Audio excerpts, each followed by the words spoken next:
आज पूज्य तनसीन जी की 100वीं जयंती मना रहे हैं और शताब्दी समारोह के रूप में राष्ट्र के कोने कोने से लोग आए। किसी व्यक्ति की जन्म जयंती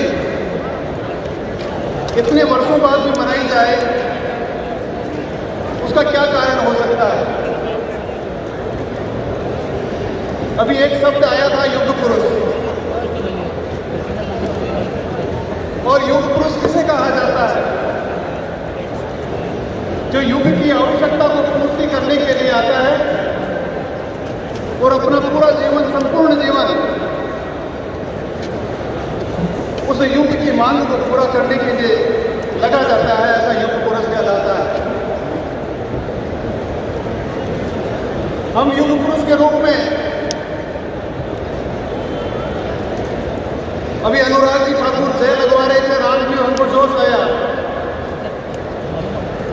जोश तो आता है क्योंकि राम हमारे पूर्वज थे और राम की संतान होना हमारे अपने आप में एक गौरव प्राप्त है। हमको उस गौरव की अनुभूति हमें होती है। लेकिन वो भी युग पुरुष थे। उन्होंने अपने तात्कालिक युग की मांग की पूर्ति की, इसलिए आज उनको युग पुरुष के रूप से जाना जाता है। और जब उनकी जयकारी लगाते हैं तो उनको जोश आ जाता है। अनेकों युगों में इस प्रकार के युग पुरुष आते रहे, चाहे वो राम के रूप में हो, चाहे वो भगवान कृष्ण के रूप में हो, चाहे वो बुद्ध के रूप में हो, चाहे वो महावीर के रूप में हो। और ऐसे ही एक युग पुरुष के रूप में आज हम समारोह मना रहे हैं, उनकी जन्म शताब्दी समारोह मना रहे हैं पूज्य तनसीन जी। क्योंकि तात्कालिक इस वर्तमान युग की जो मांग थी, उस मांग को उन्होंने पूरा करने का प्रयास किया, इसलिए हम उनको युग पुरुष की संज्ञा दे सकते हैं। युग पुरुष वही हो सकता है जो अपने जन्म के बाद में ही उस युग की मांग को पूरा करने के लिए तत्पर हो जाता है। हमने उनके जीवन का वृत्तांत सुना। एक 21 साल का युवक जिसके सामने पूरा का पूरा अपना जीवन पड़ा है, कमाई करनी है, पढ़ाई करनी है, ऐसे व्यक्ति के बीच को दीपावली की रात इस प्रकार का एक चिंतन होता है। हम सब लोग दीपावली मनाते हैं। क्या दीपावली के दिन हमारे इस प्रकार का चिंतन आरंभ होता है, चिंतन मन में आता है? नहीं आता है, इसलिए हम युग पुरुष नहीं बन पाते हैं। और जिसके इस प्रकार का चिंतन उत्पन्न होता है वो युग पुरुष के रूप में माना जाता है। कौन व्यक्ति है जो दीपावली की रात में अकेला बैठकर ये चिंतन करता होगा कि मेरे समाज का क्या होगा? आज ये दीपावली की रोशनियां मनाई जा रही है, मिठाइयाँ बांटी जा रही है, बधाइयाँ बांटी जा रही है, खुशियाँ बांटी जा रही है। क्या ये मेरे समाज को रोशन कर सकती है? क्या मेरे समाज में किस प्रकार की खुशी पैदा कर सकती है? क्या हमारे इस प्रकार का चिंतन पैदा होता है? ऐसा चिंतन हमारे यहाँ पैदा नहीं होता है, इसलिए हम युग पुरुष नहीं है। और पूज्य तनसीन जी के इस प्रकार का चिंतन हुआ। हाँ, हम चिंता जरूर करते हैं। हम जहाँ भी 5 आदमी बैठते हैं चिंता करते हैं।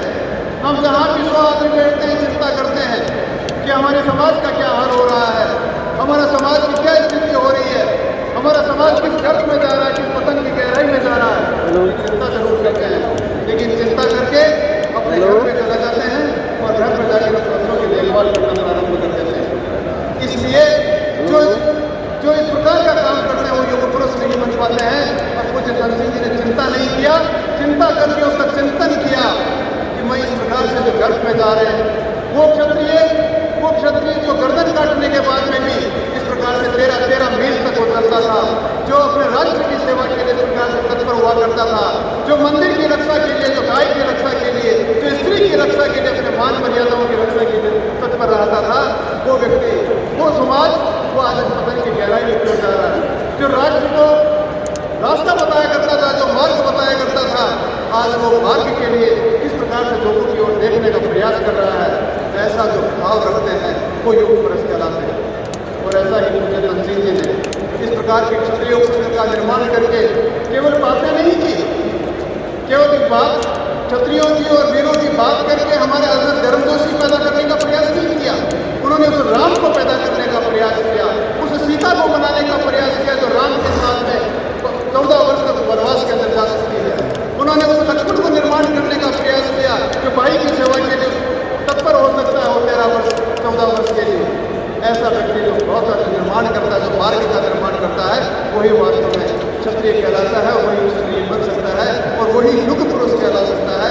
इसलिए हम आज बुद्ध सिंह जी को है वो युग पुरुष कहते हैं और आज उस युग पुरुष की हम शताब्दी समारोह मना रहे हैं। इसे राष्ट्रीय राजधानी हमारी दिल्ली में आपको बहुत बार इस प्रकार से आता होगा कि हम बार बार इस प्रकार की भीड़ इकट्ठा करते हैं, लेकिन एक भीड़ होती है और एक अनुशासन जो दिखाने का प्रयास करता है, वो क्षत्रिय संघ के दृष्टिकोण से आपको दिखाने का प्रयास करें।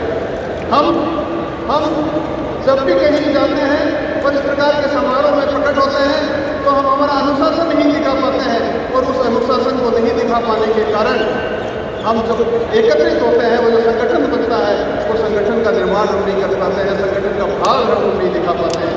और क्षत्रिय संघ आपको इस प्रकार की प्रणाली देता है, इस प्रकार का एक मार्ग देता है कि यहाँ आकर प्रत्येक व्यक्ति अपने आप के अंदर एक क्षत्रियत्व का निर्वहन करता है, क्षत्रियत्व बनने का प्रयास करता है और क्षत्रिय बनकर दिखाने का प्रयास करता है। और यही अनुशासन है। हम सभी लोग आए, मैं ज़्यादा न बोलते हुए एक छोटा सा दृष्टांत आपको कहता हूँ, उस दृष्टांत के बाद मैं अपनी बात को समाप्त करता हूँ। एक जंगल में आग लगी और उस जंगल में आग लगने के बाद जो सारे के सारे जो पशु पक्षी थे वो उस आग को बुझाने में लग गए। कोई कुछ काम कर रहा था, कोई मिट्टी डाल रहा था, कोई पानी डालने का प्रयास कर रहा था, उस आग से दूर जाने का प्रयास कर रहे थे। एक छोटी सी पक्षी था, वो छोटा सा पक्षी अपनी चोंच के अंदर पानी भरकर नदी से और उस आग में डालने का प्रयास करती थी। वो चिड़िया जब वहाँ से पानी लेकर आती थी, कुछ तो वो पानी गिर जाता था और कुछ पानी वो वाष्प बनकर उड़ जाता था। एक हाथी था, उस हाथी ने कहा कि चिड़िया, तेरे इस छोटे से चम्मच के अंदर तू पानी लाकर इस आग को बुझाने का प्रयास कर रही है, इस आग से तो वो किस प्रकार से बुझा पाएगी? उसका मजाक उड़ाया। उस चिड़िया का जो जवाब था वो हमको आज के इस समारोह से वो प्रेरणादायी वो संदेश हमको लेकर जाना चाहिए सभी को।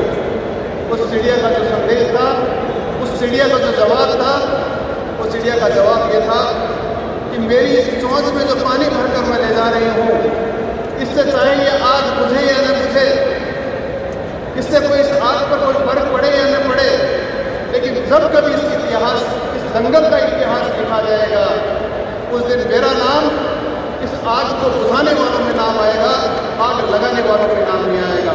हम आज के इस समारोह से यही संदेश लेकर जाएं कि हम जहाँ कहीं भी रहें, जिस किसी राज्य में रहें, जिस किसी क्षेत्र में रहें, जहाँ भी हम काम करें, हम आज जो इतिहास लिखा जा रहा है हमारे कौम का, उस कौम की इतिहास में भागीदार बनने के लिए, उस इतिहास को मिटाने वालों में हमारा नाम नहीं हो, उस आग लगाने वालों में हमारा नाम नहीं हो, हम उस आग बुझाने वाले को हो। यही प्रार्थना और इसी के साथ जय संघ शक्ति।